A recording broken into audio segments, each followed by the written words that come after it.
अच्छा काय आले ना 3,000 रुपये लाडकी बहीण योजनेचे. 3,000 आले? मग आई का 3,000 नाही आले, 1,000 3 जणांनी दिली. कोणी मग तुम्हाला एक नाही 3 भाऊ येत आता. कोण मग कोणती 1,000 रुपये शिंदे साहेबांनी दिले, म्हणजे मोठे भाऊ. हा, सगळ्यात महत्वाचं सांगू का, हा, तुमचे 3 भाऊ म्हणजे ब्रह्मा विष्णू महेश, हा. म्हणजे कसं त्रिदेव येते त्रिदेव. तीन कोण पण शिंदे साहेब माहिती मला. शिंदे साहेब एक म्हणजे ब्रह्मा सृष्टी निर्माण करणारा, हा.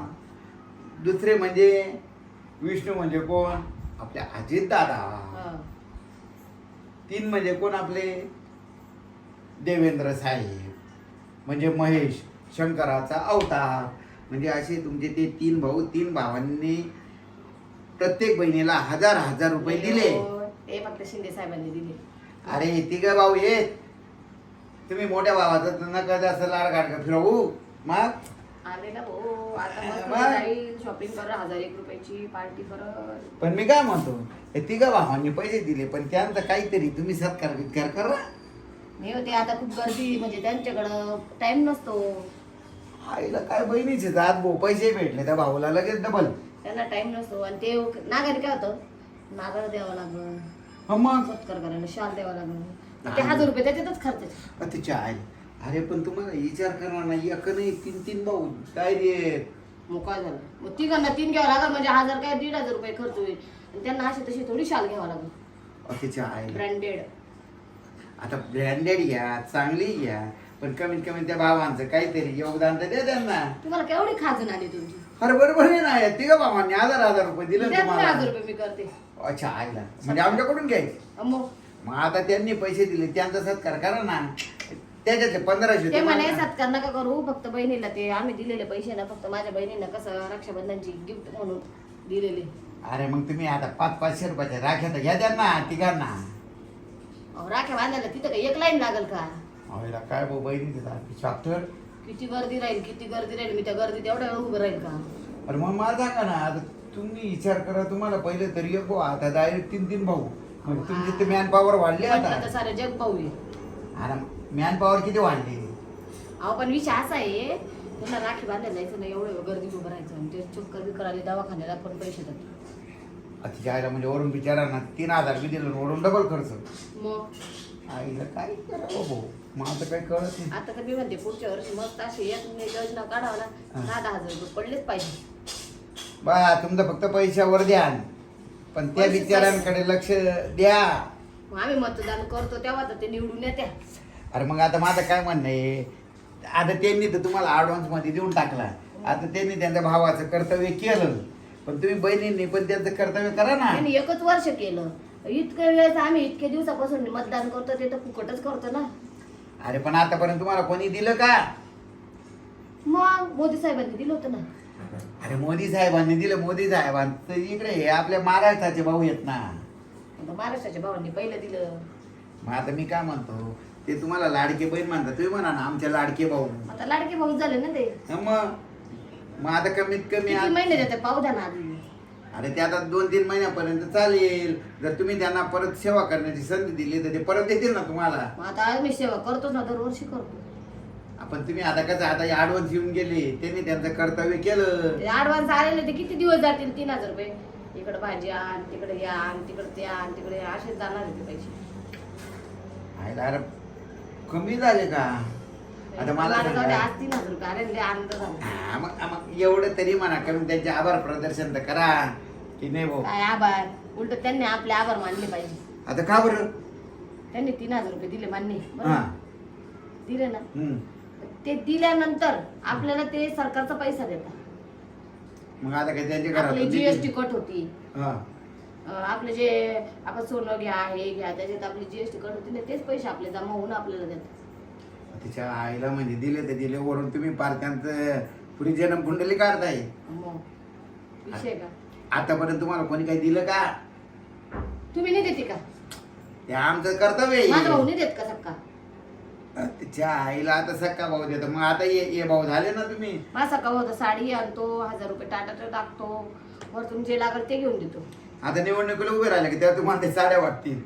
हा काय त्या साड्या तिरंग्या कलर वाणी वाटता, भगव्या कलरच्या वाटत्या, ज्याचा ज्याचा पक्ष त्या पक्षाच्या, आता त्या पक्षाच्या साड्या आपण काय रोज घालू शकतो का? सांगा बरं. मग आता काय तुम्हाला असे मॉडर्न ड्रेस देतील का? मग मस्त असे कपडे दिले पाहिजे, पूर्ण ड्रेस 1000-2000 रुपयाचा असा ड्रेस दिला पाहिजे.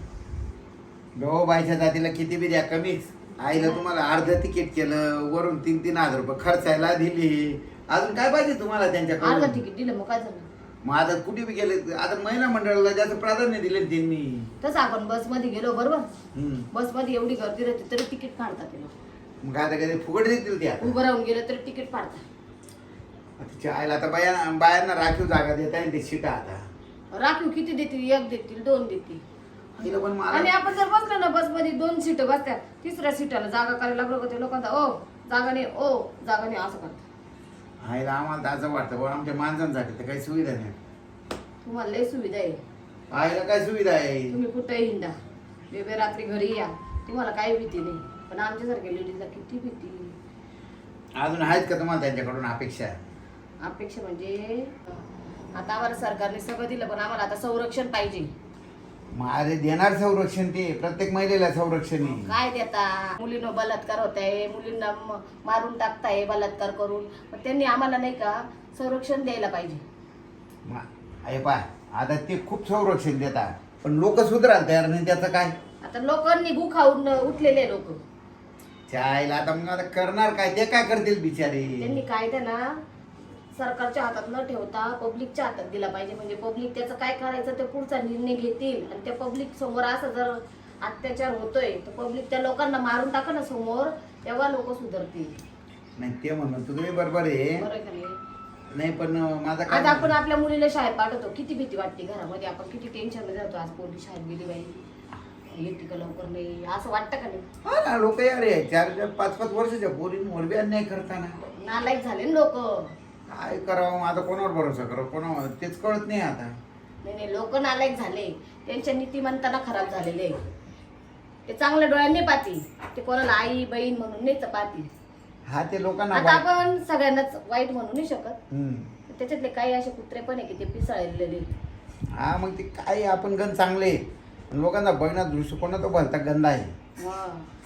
त्याच्यामुळे आपण लोकांचा आरसा नाही बदलू शकत. नाही बरोबर. आपण किती चांगलं काम करा, पण लोक ते वाईट अँगलनेच बघता. आता म्हणता मुली छोटे कपडे घालता बरोबर, आता मुलींनी त्यांच्या हाऊसमौज सोडून द्यायची का बरोबर आहे. जगासाठी?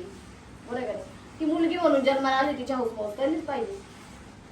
नाही पण काय झालं माहितीये का, हे लोकांचा ना बघण्याचा दृष्टिकोन खूप वाईट झाला.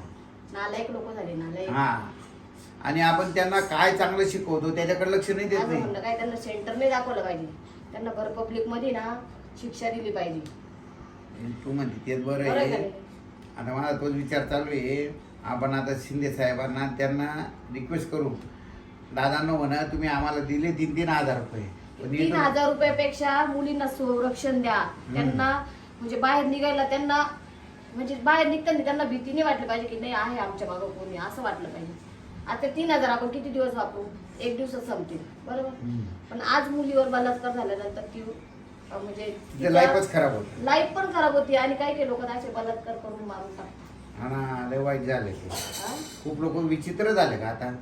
काय करा, पोरांना शाळेत पाठवायची इच्छा नाही राहिली आता. मग असं नाही केलं पाहिजे. आपली आई ती दुसऱ्याची आई, आपली आई बहीण समजूनच आपण तिच्यासोबत बोलावा चालावा, पण वाईट नजर कोणावर ठेवू नये. हा. काय करणार आता, जग तसं.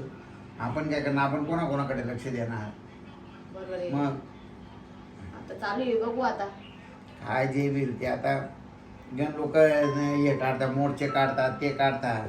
ते काय माहिती का, मोर्चा काढून मेणबत्त्या जाळून काही होत नाही. मी तर म्हणते बलात्काराला शिक्षा दिलीच पाहिजे.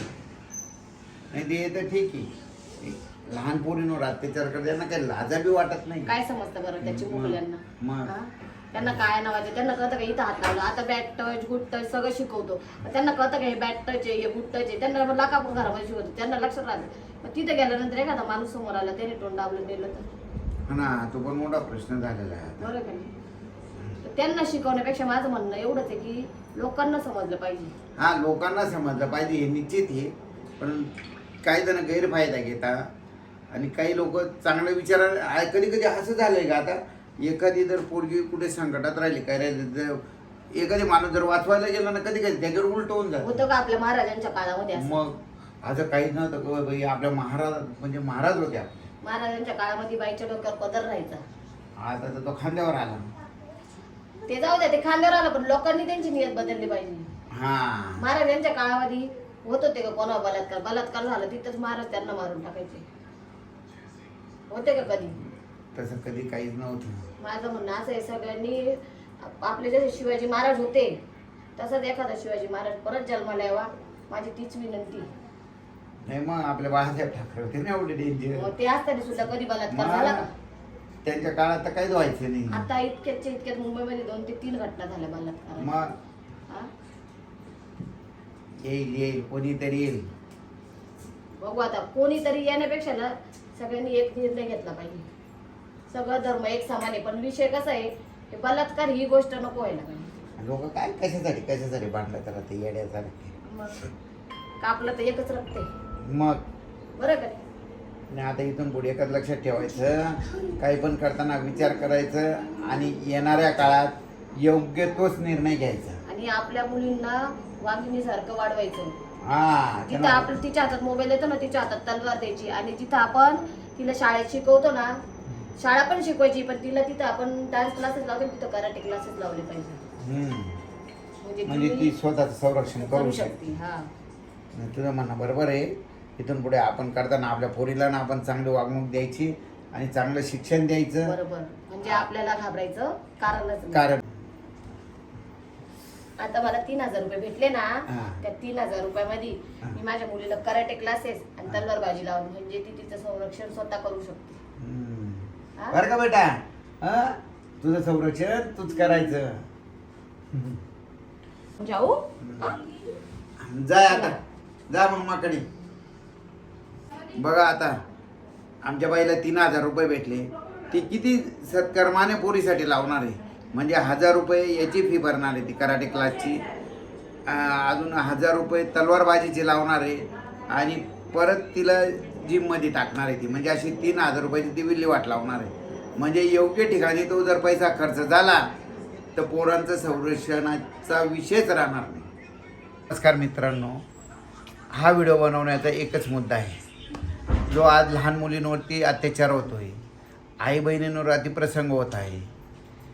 त्यासाठी सर्व समाजाने, सर्व जातीय धर्माच्या लोकांनी एकत्र या आणि आपल्या आई बहिणींचं संरक्षण करा, त्यांचं रक्षण करा, हीच नम्र विनंती.